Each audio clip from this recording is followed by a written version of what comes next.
안녕하세요. 오늘도 사연살롱을 찾아주셔서 감사합니다.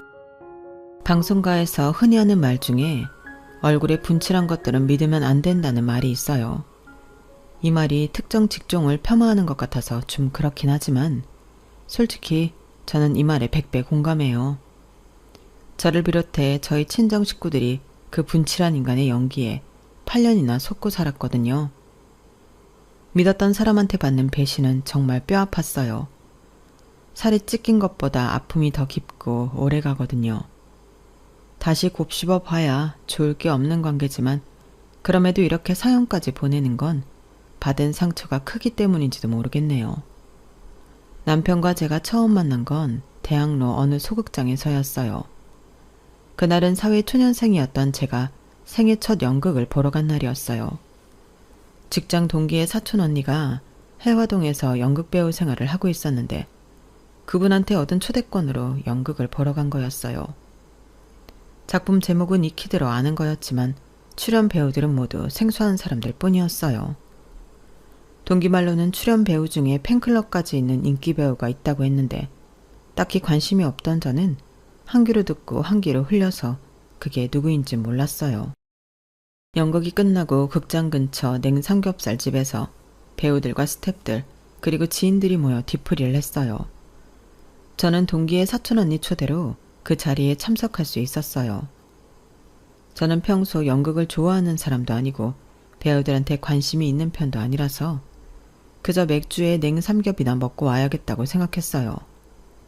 그런데 하필 제 옆에 앉은 남자 배우가 워낙 말을 재미있게 하는 사람이라고 사람들 시선이 저희 자리로 쏠리게 된 거예요. 그런 분위기에 고기 한 접 집어먹는 것도 눈치가 보이더라고요.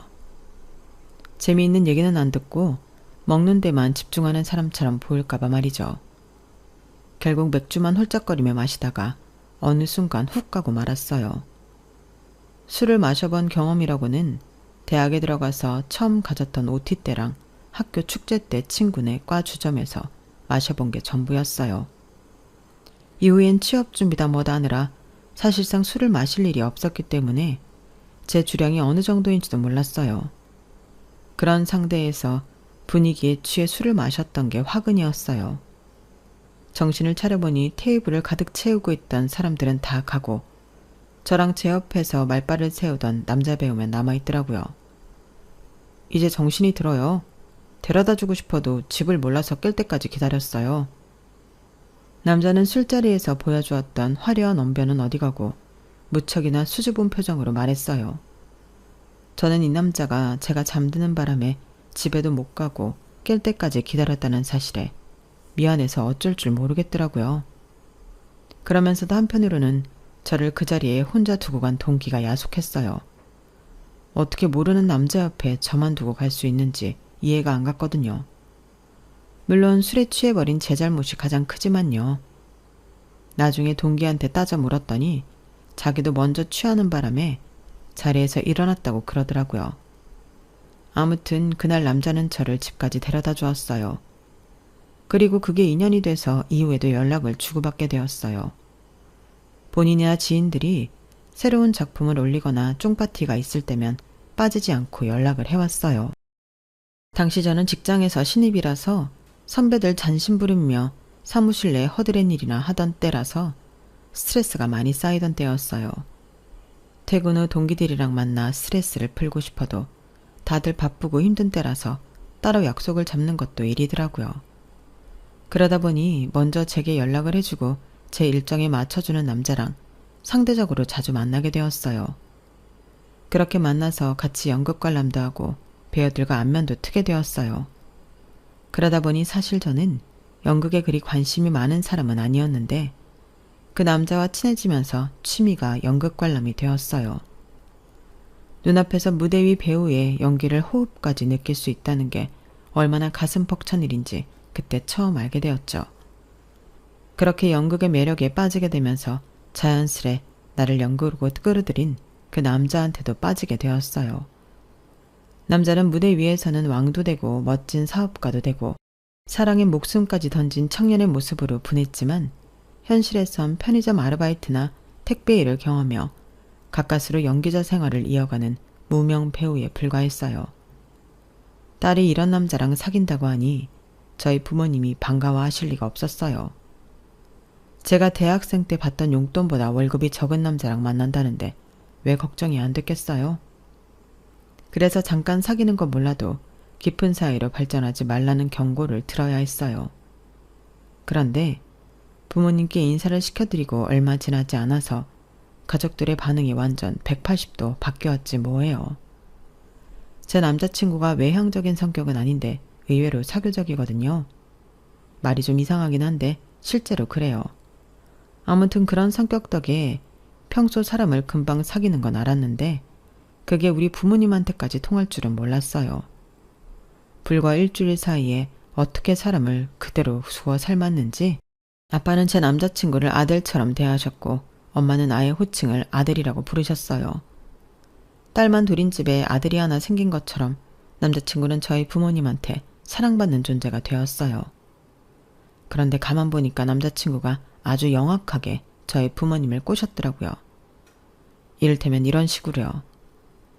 제가 사생아라서 아버지 얼굴도 모르고 자랐어요. 어릴 때 친구들이 아빠랑 목욕탕 가는 걸 볼 때마다 그렇게 부럽더라고요. 엄마가 부족함 없이 다 해주려고 노력하셨지만 할 수 없는 게 있으니까요. 그래서 말인데요, 아버님. 저랑 목욕탕 가지 않으실래요? 제가 등 밀어드릴게요. 이렇게 말하는데 어떤 아빠가 매몰차게 거절을 하겠어요. 안 그래도 아들이 없어서 목욕탕에 아들과 함께 가는 게 소원이었던 아빠인데 말이죠. 결국 남자친구의 그 말로 인해 아빠와 남자친구는 짧은 시간 동안 무척 가까워졌어요. 엄마는 엄마대로 제 남자친구를 아들이라고 부를 정도로 사이가 돈독했는데 그 이유 또한 아빠와 가까워진 것과 비슷했어요. 엄마 역시 제 남자친구의 가슴 아픈 가정사 때문에 마음이 약해지셨거든요. 당시 남자친구는 연영과를 휴학하고 작은 극단에 들어가 연극 배우 생활을 하고 있었어요.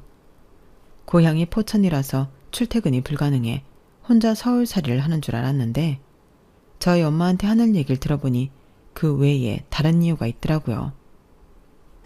제가 중학교 2학년 때 엄마가 재혼을 하셨는데 새아버지가 저랑 살기 싫어하셨어요. 그래서 서울 외갓집에서 외할머니랑 둘이 살게 됐어요. 하지만 안타깝게도 남자친구의 외할머니께서는 이듬해 교통사고로 갑자기 세상을 떠나시고 말았어요. 하루아침에 남자친구는 지낼 곳이 없어져 버린 거예요. 그런데 저랑 부모님이 가슴 아프게 생각했던 건 바로 그 다음이었어요. 외할머니 장례식이 끝나고 엄마가 그러더라고요. 제 동생을 임신하셨다고요. 기분이 묘하긴 했지만 그래도 동생이 생긴다고 생각하니까 기대도 되고 좋더라고요. 그런데 엄마 표정이 조금 이상한 거예요. 자꾸 미안하다는 말만 하고. 그러더니 고시원 얻어줄 테니까 서울에서 혼자 살면 안 되겠냐고 하더라고요.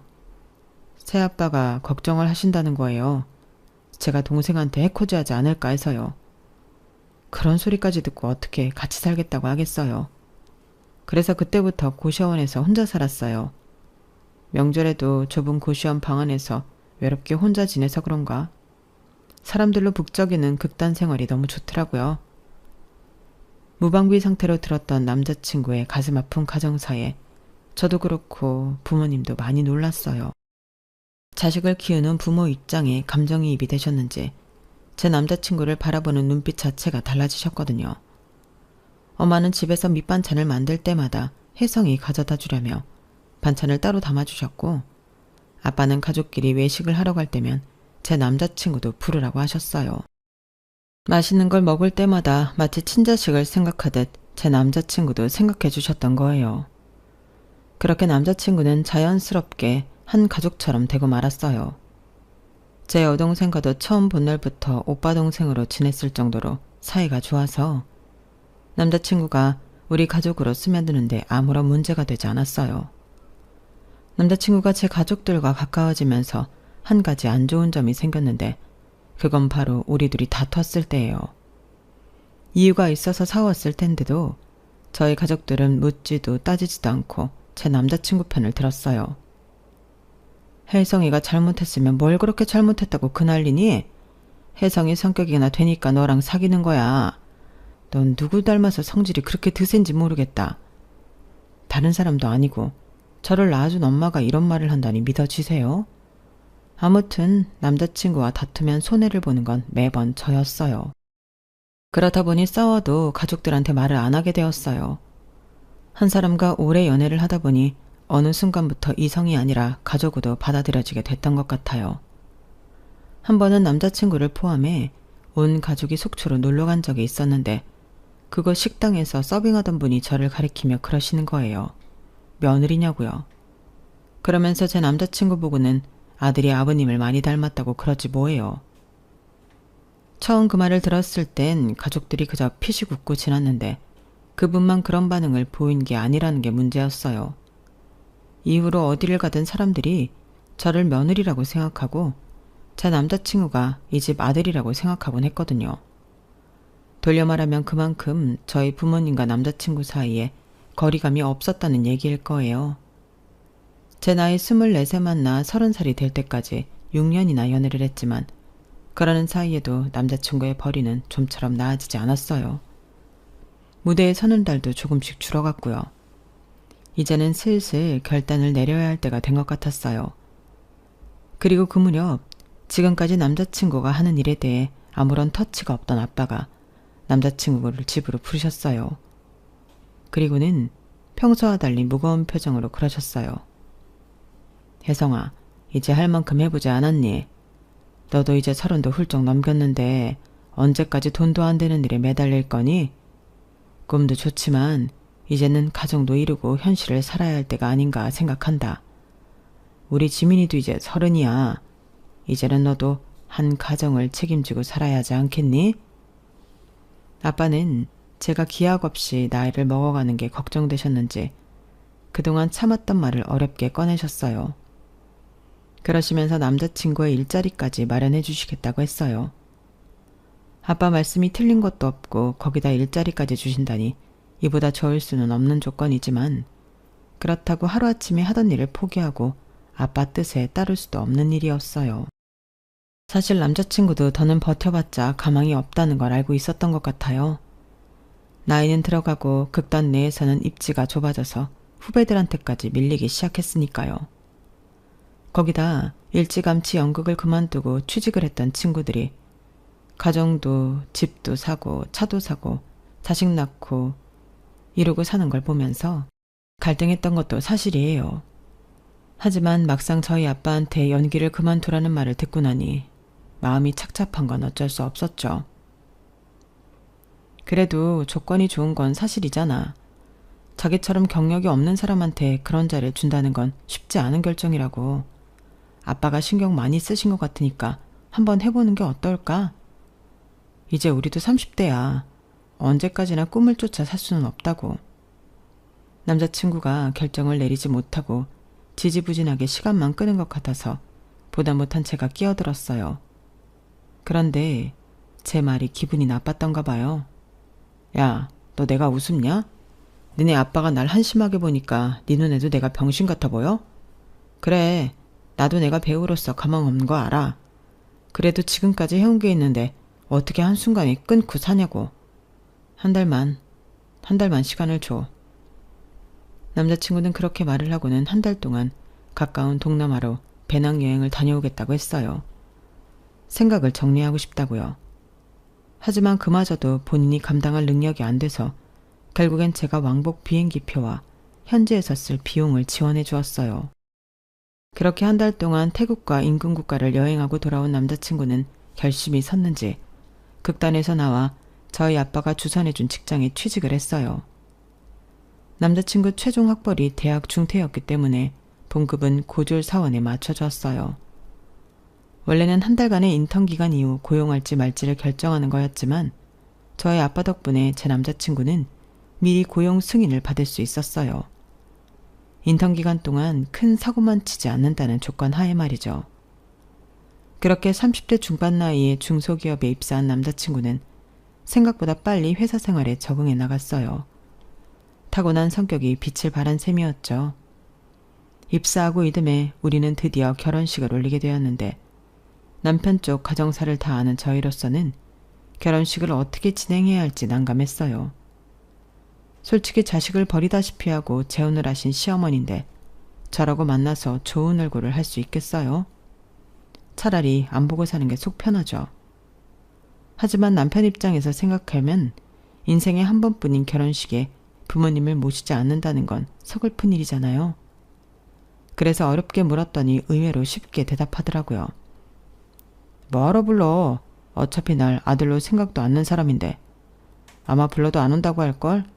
그냥 너희 쪽 식구들만 모시고 조촐하게 하자. 그래 뭐 자기가 그러자면 할 수 없지. 그럼 극단 사람들이랑 회사 사람들만 부르는 걸로 할까? 그랬더니 남편이 정색을 하며 극단 사람들을 뭐하러 부르냐고 하지 않겠어요? 나 이제 영국 쪽은 싹 잊고 사는 사람인데 왜 다시 들쑤시려고 그래? 극단 사람들 보면 내 기분이 어떨지 생각은 안 해? 그냥 다 잊고 새 출발하고 싶으니까 현재 다니는 회사 사람들만 부르는 걸로 해. 여전히 연기에 미련을 못 버리고 있는지 몰랐기 때문에 남편의 말에 살짝 충격받은 것도 사실이에요. 하지만 아무리 그래도 그렇지 10년 넘게 한 식구처럼 어울려 지내며 작업을 해온 사람들인데 결혼식에는 불러야 하는 게 맞지 않나 싶더라고요. 당사자인 남편이 싫다고 하니 어쩔 수 없는 노릇이었지만 솔직히 찜찜한 기분이 드는 건 어쩔 수 없었어요. 결국 결혼식은 저희 쪽 집안분들과 부모님, 지인, 제 친구들과 남편 직장 동료들만으로 조촐하게 진행했어요. 돌이켜 생각해보면 남편과 알고 지낸 건 꽤 되지만 정작 남편의 가족이나 가까운 사람들을 만나본 적이 없었어요. 처음 연애를 시작할 때만 해도 극단 사람들과 자주 보긴 했지만 연애 기간이 길어지면서 점점 뜸해지게 됐거든요. 저도 회사에서 연차가 늘어나고 업무량이 늘어나면서 전처럼 개인적인 시간을 내기 힘들어졌거든요. 그러다가 남편이 극단을 나오기 2, 3년 전부터는 아예 극단 사람들과 연락이 끊어진 상태였어요. 그래서 청첩장을 보내기도 좀 그래서 남편이 원하는 대로 따로 연락을 하지 않았어요. 만약 그때 극단 사람 중 누구한테라도 저희 부부의 결혼 소식을 알렸더라면 지금과 같은 비극적인 결말은 없었을 텐데 말이에요. 연기를 그만두고 직장 생활을 시작한 남편은 어느새 완벽하게 직장인의 삶에 녹아들게 되었어요. 자신이 언제 연기를 했나 싶을 정도로 생활 패턴이며 사고방식까지 완벽하게 변해버렸거든요. 그래서 저도 부모님도 그 부분에 있어서는 걱정을 하지 않았던 것 같아요. 저희가 결혼을 한 이후에야 아빠한테 들은 얘긴데 그동안 아빠가 하시던 사업이 많이 힘들었던가 봐요. 하루라도 빨리 회사를 접고 손을 터는 게 이득인 상황이었지만 저랑 여동생 걱정에 그러지 못하셨던 거죠. 그러던 차에 여동생이 먼저 결혼을 하게 됐고 이제 저 하나 남은 상황이었어요. 그런데 맞사위감이 결혼에는 관심도 없고 사귄 지 5년이 넘도록 돈도 안 되는 연극만 하고 있으니 얼마나 속에서 천불이 나셨겠어요. 그렇다고 내 자식도 아닌데 함부로 연기를 해라 말아라 할 수도 없는 노릇이라서 소가리만 하시다가 더는 회사를 지탱할 수 없는 상황이 돼서야 맞사위감한테 현실적인 얘기를 꺼내셨던 거예요. 결혼식을 앞두고 저희 부모님은 사시던 집도 팔고 경기도 신도시로 이사를 하셨어요. 공기 좋은 곳에서 텃밭도 가꾸시고 소일거리를 하시며 노년을 보내시겠다면서요. 하지만 천성이 부지런한 아빠는 그곳에 가셔서도 쉬지를 못하셨어요. 일주일도 안 돼서 일을 찾아 나서셨거든요. 집에 가만히 앉아있자니 좀이 쑤셔서 도저히 안 되겠다며 근처 식당에 취직해 숯불을 피우는 아르바이트도 하시고 이후에는 부모님이 사시는 아파트 상가에 있는 편의점에서도 일을 하셨어요. 환갑을 바라보는 연세임에도 일의 귀천을 가리지 않은지 말이죠.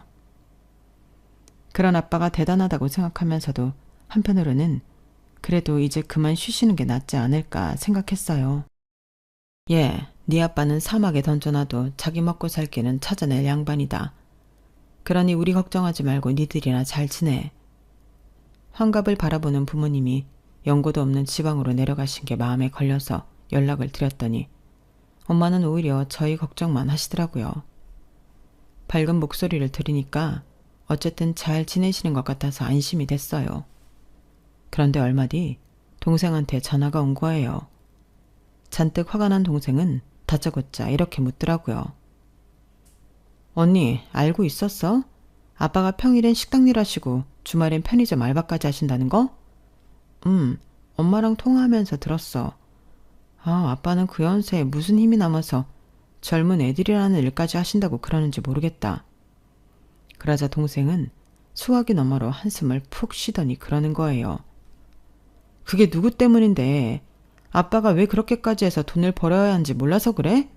언니랑 형부 때문이잖아. 언니 결혼할 때 아빠가 전세 보증금 해줬지. 게다가 그 집 채우는 혼수도 아빠가 다 해줬잖아. 안 그래? 그 돈이 어디서 났겠어. 엄마 아빠 노후 자금으로 남겨뒀던 집 팔아서 언니 결혼하는데 다 쓰신 거라고. 지금 엄마랑 아빠가 사는 집 그거 임대 분양 받은 집이야. 서울에서는 보증금이 감당이 안 돼서 지방까지 내려가신 거라고. 말이 좋아 분양이지. 10년 뒤 분양받기 전까지 매달 월세 내며 살아야 하는 집이란 말이야. 있는 돈 보증금으로 다 넣고 생활비에 관리비에 임대료까지 부담해야 하는데 어떻게 엄마 아빠가 집에서 놀 수 있겠어. 한 달에 고정적으로 나가는 돈만 해도 300원 되는데 놀면서 어떻게 그 돈을 감당하겠냐고. 언니랑 형부 정말 그러는 거 아니야. 양심이 있으면 당장 전세금 빼서 아빠 드리란 말이야. 동생의 전화를 받기 전까지 저는 아무것도 모르고 있었어요. 그저 집 한 돈으로 공기 좋은 곳에 집을 얻어가신 줄로만 알았거든요. 그런데 그게 다 제 결혼 자금 만들어주시느라 할 수 없이 그런 결정을 내리신 거라니 억장이 무너지는 것 같았어요. 솔직히 제가 맞다리기는 해도 그동안 부모님께 해드린 게 하나도 없었어요. 해드린 건 고사하고 늘 도움만 받아왔거든요. 결혼만 해도 그래요. 동생 내외는 결혼 자금도 둘이 알아서 마련한 덕에 저희 부모님은 축의금 받은 거 신혼여행비로 쓰라고 주신 것밖에 없거든요. 그런데 저희 부부는 내 부모 노후 자금까지 빼먹었으니 무슨 말을 할 수 있겠어요. 모르면 모를까 알고는 그냥 있을 수가 없어서 그날 밤 남편한테 낮에 있었던 얘기를 했어요. 그리고는 전세금을 빼서 부모님께 돌려드리고 우리는 우리 힘으로 구할 수 있는 수준의 월세 원룸을 구해서 이사를 하자고요. 저는 당연히 남편도 흔쾌히 그러자고 할 줄 알았는데 뜨뜨미지근한 반응을 보이지 뭐해요. 에이, 기왕 해주신 건데 그냥 살지 그래. 괜히 보증금 뺏어 드리면 장인어른이랑 장모님이 좋아하시겠냐고. 우리 마음 편하자고 보증금 뺏어 드리면 장인 장모님 마음은 반대로 무거워질 거 아냐. 내가 나 편하자고 그러는 게 아니라 이치적으로 그렇잖아. 그리고 이미 경기도로 이사까지 하셨는데 이제 와서 그 돈 드린다고 뭐가 달라져? 괜히 부모님 마음만 상하게 하는 거지. 아니, 난 돌려드리기 싫다는 게 아니라 부모님 입장에서 생각을 해봐야 한다 이거지. 제 귀가 팔랑귀라서 그런 건지 모르겠지만 남편의 말을 들어보니 그 말도 틀리지 않은 것 같았어요. 이제 와서 돈을 드린다고 부모님이 받으시겠어요? 그럴 바에는 차라리 매달 생활비를 좀 보태드리는 게 어떨까 싶더라고요. 그래서 남편한테 말을 꺼냈더니 남편이 한숨을 푹 쉬는 거예요. 지민아, 우리 애 안 가질 거야? 아니 막말로 애 없이 딩크족으로 살 생각이라면 버는 족족 부모님한테 드리든 어쩌든 상관없어. 그런데 우린 그런 거 아니잖아. 지금 네가 너희 부모님 생활비 대드리자고 하는 건 바꿔 말하면 미래에 있을 우리 아이한테 들어가야 할 돈을 미리 빼서 드리자는 거랑 같은 거야. 어때? 그래도 되겠어? 나는 네가 어떤 결정을 내리든 상관없어. 너도 알다시피 난 너희 부모님 좋아하고 존경하니까. 다만 태어나지도 않은 아이한테 가야 할 몫을 미리 뺏는다는 게 글쎄다. 과연 잘하는 일일까? 남편 얘기를 들으니 마치 제가 있지도 않는 우리 아이 돈을 뺏어서 내 부모한테 효도하겠다고 하는 것처럼 들렸어요. 남편 말이 틀린 건 아닌데 들으면 들을수록 저만 나쁜 사람이 되는 기분이 드는 건 왜일까요? 아무튼 남편의 말장난에 휘둘리긴 했지만 그래도 당장 부모님의 어려움을 모른 채 할 수는 없었어요. 그래서 매달 생활비 일부를 떼서 부모님 용돈으로 보내드렸어요. 엄마는 한사코 마다하셨지만 저도 그냥 물러설 수만은 없어서 괜히 허세를 부렸어요. 엄마 딸이 회사에서 능력을 인정받아 성과급이 많이 나오니까 걱정 말고 받으시라고요. 그러자 엄마도 기분이 좋으셨는지 고맙다고 잘 쓰겠다고 하시더라고요. 딱히 남편 허락을 받은 건 아니지만 일전에 말을 하기도 했고 남편도 부모님께 생활비 보내드리는 걸 반대하지는 않아서 일단 공동 생활비에서 보냈어요. 그리고 남편한테 사후 보고를 했는데 글쎄 남편이 버럭 화를 내지 뭐예요. 이미 일 다 저질러 놓고 이제 말하면 무슨 소용이냐면서 저를 못 믿겠으니 앞으로는 공동 생활비 관리를 자기가 하겠다는 거예요. 자기야, 이게 그렇게 화를 낼 일이야? 원래는 우리 집 빼서 보증금 다 드렸어야 하는 거야. 그걸 몇 푼 안 되는 용돈으로 퉁치는 셈이라고. 그리고 자기도 용돈 보내드리는 거 상관없다며. 그래놓고 이제 와서 왜 성질이야? 야, 그건 어디까지나 네가 하도 강요하니까 어쩔 수 없이 그러자고 한 거지. 솔직히 어떤 미친놈이 처갓집에 돈 보내고 싶겠냐?